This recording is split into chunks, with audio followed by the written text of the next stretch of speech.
গোধূলি বেলার সূর্যের তাপ কমে আসছে, চারিদিকে দিনের আলো ফুরিয়ে রাতের আঁধার নেমে আসছে। আইল শপিংয়ে বেরিয়েছে স্নিগ্ধাকে নিয়ে, সাথে আছে মীরাত আর তৃষা। তমা বেগম পাঠিয়েছেন তাদের স্নিগ্ধার প্রয়োজনীয় জিনিসগুলো কিনে নেওয়ার জন্য, আর আহিল দুই বোনকে জোর করে নিয়ে এসেছে। শান্তারও তাদের সাথে আসার কথা ছিল, তবে শরীর খারাপ হয়ে যাওয়ায় তন্ময় শান্তাকে হসপিটালে নিয়ে গেছে। শান্তার আজকাল শরীরটা বেশি ভালো যাচ্ছে না, খেতে পারে না, বমি হয়, রাতে ঘুম হয় না। এইসব লক্ষণ দেখে তমা বেগম জোর করে চেক আপে পাঠিয়েছে। শপিং মলে ঢুকে আগে শাড়ির সেকশন গেল আহিল, তার পিছু পিছু আসছে স্নিগ্ধা, তৃষা আর মীরাত। আহিল নিজে পছন্দ করে 7টা শাড়ি নিল। স্নিগ্ধা ভাবছে লোকটা পাগল নাকি, এতগুলো শাড়ি নিয়ে এসে কি করবে, কিন্তু মুখে কিছুই বলতে পারল না। বেশ কয়েকটা নর্মাল কামিজ নিয়ে নিল স্নিগ্ধার বাড়িতে পরার জন্য। সব আহিল নিজে পছন্দ করেছে। সেম ডিজাইনের 4টা ড্রেস সিলেক্ট করলো। কে কোন কালার নেবে বাড়িতে গিয়ে ডিসাইড করিস, কতটা মীরাত আর তৃষাকে বলল আহিল। আহিল 4টি ম্যাচিং জামা কিনেছে স্নিগ্ধা, শান্তা, মীরাত আর তৃষার জন্য। তারা আজকের বাইরে ডিনার করে যাবে, সে অনুযায়ী গাড়িতে উঠে বসলো সবাই। সেই মুহূর্তে আহিলের ফোনে কল আসলো তন্ময়ের। তন্ময় কি বলল শোনা গেল না। আহিলের মুখ দেখে কিছু বোঝারও উপায় নেই। আহিল পিছনে তাকিয়ে বলল, আমি বড় বাবা হতে যাচ্ছি। মীরাত খুশিতে তৃষাকে জড়িয়ে ধরল। আমি ফুপি হব? তৃষা শুনতে পাচ্ছিস, আমরা ফুপি হব। তাদের খুশি দেখে ডিনার না করেই বাড়িতে ফিরে এলো সবাই। আসার সময় মিষ্টি আনতে ভুলেনি। শান্তার সামনে এক বাটি ফল কেটে রাখা। একটু আগে স্নিগ্ধা শান্তাকে ঘিরে বসে আছে বাড়ির মহিলা মণ্ডল। এক একজনের এক এক পরামর্শ, এটা খাওয়া যাবে না, ওটা করা যাবে না, বেশি বেশি খাবার খেতে হবে, কত কি। শান্তার অনেক লজ্জা লাগছে এবারে সবার মাঝে বসে থাকতে। বাড়ি আসার পর থেকেই সবাই তাকে ঘিরে রেখেছে। তার আর তার অনাগত সন্তানের জন্য এত সবার জল্পনা কল্পনা দেখতে তার ভালো লাগছে। চোখের কোণে পানি জমে। আজ তার মা বেঁচে থাকলে হয়তো সে 1000টা পরামর্শ দিত। যত্নের কোনো ত্রুটি রাখছেন না তমা বেগম। নিজে দাঁড়িয়ে থেকে নিচের একটি ঘর পরিষ্কার করিয়েছেন রহিমাকে দিয়ে। ডেলিভারি হওয়ার আগ পর্যন্ত তন্ময় আর শান্তা নিচ তলাতেই থাকবে, যাতে শান্তাকে সিঁড়ি বেয়ে উপরে উঠতে না হয়। কিছুক্ষণ পর তমা বেগম এসে শান্তাকে ঘরে দিয়ে আসলেন। তন্ময় রুমে আসলো তারও খানিকক্ষণ পর। তন্ময়ের উপস্থিতি টের পেয়ে শান্তা হুট করে তন্ময়কে জড়িয়ে ধরল। তন্ময়, তন্ময়, আমি মা হব, তুমি বাবা হবে। আমাদের ঘরে একটা ছোট্ট প্রাণ আসবে তন্ময়, খুশিতে পাগল হয়ে যাব আমি। তন্ময়ের পরনের টি শার্ট ভিজে যাচ্ছে বুঝতে পারল শান্তা কাঁদছে, তবুও আটকালো না। মেয়েটা কাঁদু গাছ। তন্ময়, এই তন্ময়, তুমি কিছু বলছো না কেন? তুমি কি খুশি না? এই তন্ময়, তুমি আমাকে আমার জীবনের সব থেকে বড় উপহার দিতে চাচ্ছ শান্তা। আমি ঠিক কতটা খুশি আমি তোমাকে বলে বোঝাতে পারবো না। চোখ ভিজে উঠছে তন্ময়েরও। এটা যে প্রাপ্তির কান্না, প্রশান্তির কান্না, তাদের পরিপূর্ণতার কান্না। স্নিগ্ধা বিছানা গোছাচ্ছে। কিছুক্ষণ আগেই বাড়িতে কল দিয়েছিল স্নিগ্ধা, কথা বলেছে সবার সাথে। আইল ফ্রেশ হয়ে রুমে আসলো। শাড়িগুলো বাইরে পরার দরকার নেই, শুধু আমার সামনে শাড়ি পরবে তুমি। স্নিগ্ধা নীরব সম্মতি দিল। তার পরনে এখনও সেই কলাপাতা রঙের জামদানি শাড়ি। শাড়ি পরলে তোমাকে বড় বড় লাগে বউ। তো আমি কি ছোট নাকি?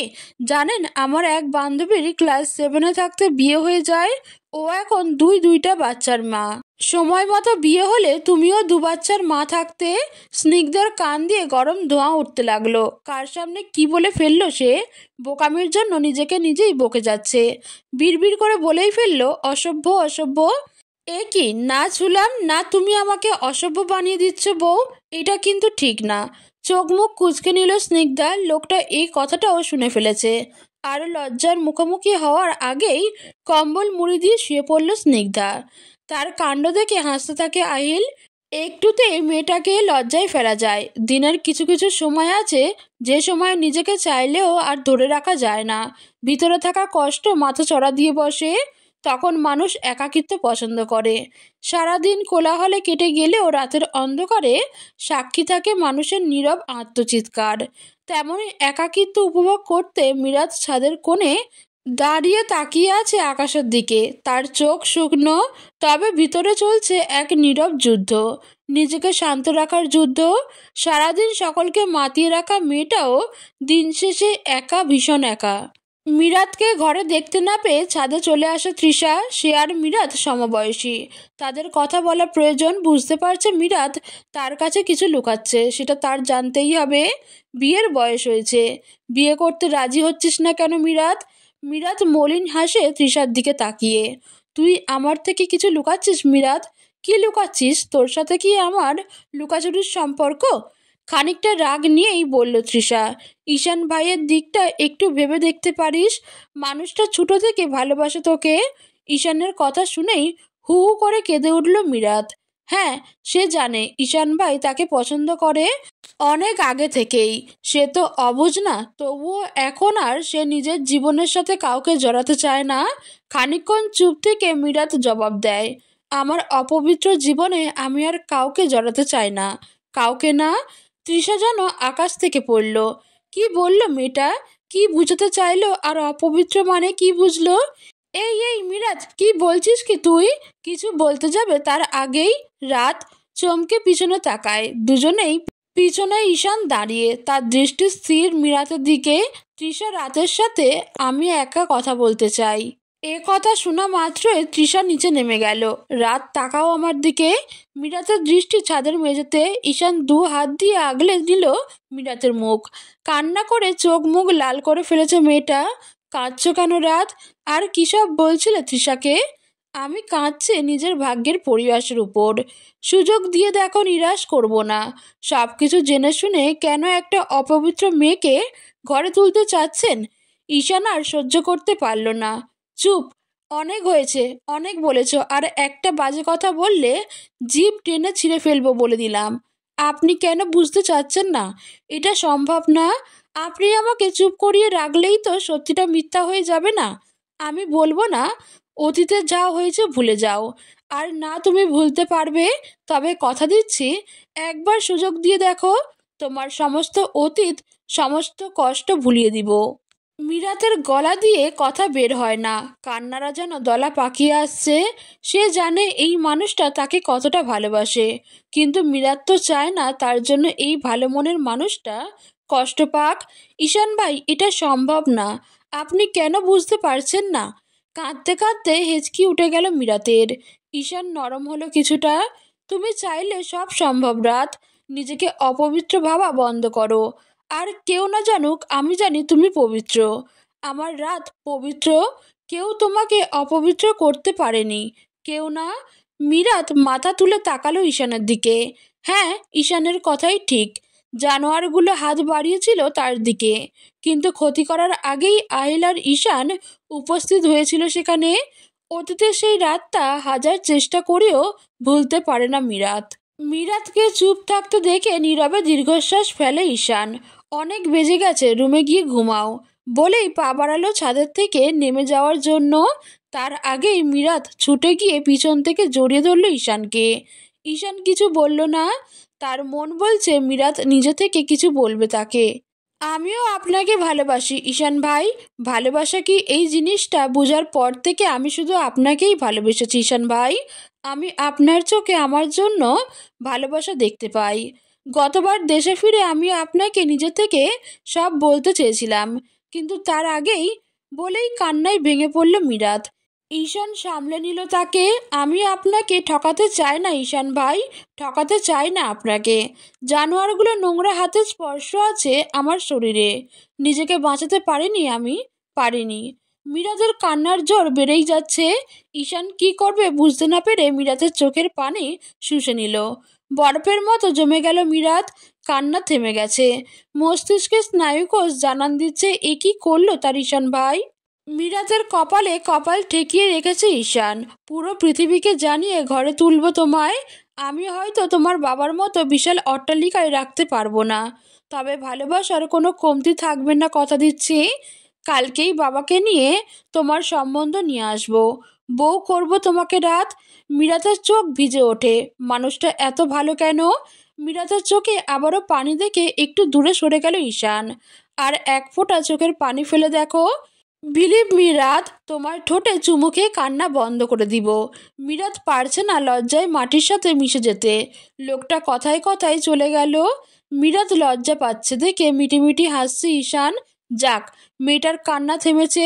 নিচে গিয়ে ঘুমাও রাত, তোমার ঘুম প্রয়োজন। আপনি ঘুমাবেন না? আমি বাসায় চলে যাব। এত রাতে চলে যাবেন কেন? সময়কাল ভালো না, আপনি আজ থেকে যান। অকপটে কথাগুলো বলল মিরাত। ঈশান তাকালো তার দিকে। মেয়েটা এখনই অধিকার বোধ নিয়ে কথা বলছে। আনমনে হাসে ঈশান। বিয়ের আগে শ্বশুরবাড়ি রাত কাটানো ভালো দেখা যায় না। ঈশানের জোরাজুরিতে ছাদ থেকে নামার জন্য পা বাড়ায় মিরাত। কানে ভেসে আসে গুটি কয়েক শব্দ। ভালোবাসি রাত। মিরাত আর দেরি করে না।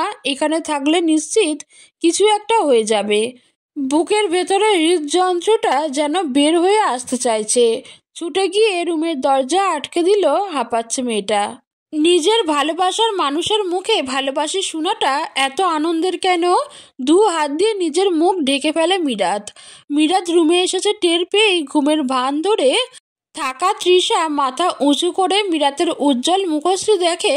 আর কিছু জিজ্ঞেস করে না সে। সময় হলে মিরাত নিজেই তাকে সব বলবে। বাড়ি ফেরার পথে নিরিবিলি রাস্তায় গাড়ি থামায় ঈশান। গাড়িতে পিঠ ঠেকিয়ে তাকিয়ে আছে দূর অন্ধকারে। সে আজ খুশি, তার রাত তাকে ভালোবাসে। এর থেকে খুশির কিছু ঈশানের জীবনে হতেই পারে না। তার রাত, তার ভালোবাসা। হঠাৎ করেই খুশি খুশি মুখটা কঠিন হয়ে ওঠে। মস্তিষ্ক স্মৃতিচরণ করতে থাকে মিরাতের সাথে ঘটে যাওয়া সেই দুর্ঘটনা। গতবার যখন আজাদ সাহেবেরা দেশে আসার পর মিরাত আর বিশাল বায়না ধরে তারা রাতের বেলা শহরে ঘুরবে। তাদের বায়না মিটাতে আহিল, তৃষা, মিরাত, শান্তা বিশালকে নিয়ে রাতে বের হয়। আহিল তাদের নিয়ে 300 ফিটের হাঁসের মাংস খাওয়াতে নিয়ে গিয়েছিল। সেখানে গিয়েই ঘটল বিপত্তি। 3-4 জন ছেলে মিরাত আর তৃষাকে উত্তপ্ত করতে থাকে। আহিল কোনো ঝামেলা চায়নি, তাই খাবার না খেয়েই চলে আসে সবাই। আহিল গিয়েছিল বিল মেটাতে। ফিরে এসে দেখতে পায় তৃষা আর শান্তা কান্না করছে। মিরাতকে দেখতে না পেরে আহিলের বুক ধক করে ওঠে। তার বোন কোথায়? তারা 4 জন গাড়িতে উঠেছিল, পিছনে ছিল মিরাত। হুট করে মেয়েটা কোথায় গেল? আশেপাশে কোথাও নেই। আহিল তৎক্ষণাৎ বুঝে যায় ঠিক কি হয়েছিল। মিরাতের ফোন তখন অন ছিল। আহিল আর দেরি না করে ঈশানকে জানায়। ঈশান মিরাতের ফোনে লোকেশন ট্র্যাক করে জানতে পারে মিরাতের কাছেই আছে। শান্তা, তৃষা আর বিশালকে গাড়িতে রেখে আহিল আর ঈশান ছুটে মিরাতের লোকেশন অনুযায়ী, ফোনের লোকেশন অনুযায়ী পৌঁছে দেখতে পায় নিরিবিলি এক স্থানে একটা কুঁড়েঘর ব্যতীত কিছুই নেই। ঈশানের শরীর হিম হয়ে যায়। তার রাত ঠিক আছে তো? মিরাতের হাত আর মুখ বেঁধে রাখা হয়েছে। সে ছটফট করছে ছুটার জন্য। 3 জন দাঁড়িয়ে আছে পাশে, আরেকজন হাত বাড়াচ্ছে মিরাতের দিকে। ঠিক সেই সময় ঈশান এসে হামলে পড়ল ছেলেটার উপর। ছেলেটার সাথীরা এগিয়ে আসে বাঁচতে, তবে পারে না। ঈশান মারছে তো মারছেই। ঘুষি দিতে দিতে হাত দিয়ে রক্ত পড়ছে ঈশানের। সেদিকে খেয়াল থাকলে তো। আহিল এগিয়ে এসে মিরাতের মুখের বাঁধন খুলে দিয়েই মিরাত পাগলের মতো করতে লাগলো। ভাইয়া, ওরা আমাকে বাজেভাবে ছুঁয়ে দিয়েছে ভাইয়া, আমাকে মেরে ফেলো। আমি এমন জীবন চাই না ভাইয়া। দেখো, ওরা এখানে ছুঁয়েছে, খারাপ স্পর্শ করেছে আমাকে। ভাইয়া, আমার যে কষ্ট হচ্ছে ভাইয়া। আর কিছু বলার আগেই মিরাত সেদিন সেন্সলেস হয়ে পড়ে। ঈশান এগিয়ে এসে কোলে তুলে নেয় মিরাতকে। সেই দিনের ঘটনা কেউ জানে না, বাড়িতে কাউকে জানানো হয়নি। আজ তৃষাদের বলা হয়েছিল মিথ্যা ঘটনা। অতীতের কথা ভেবে দীর্ঘশ্বাস ফেলে ঈশান। সে চাইলেও মেয়েটাকে এই ট্রমা থেকে বের করতে পারছে না। মেয়েটা তাকে ভালোবাসে।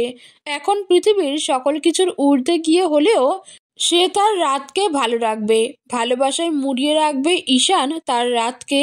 এসব ভেবেই আনমনে হাসে ঈশান।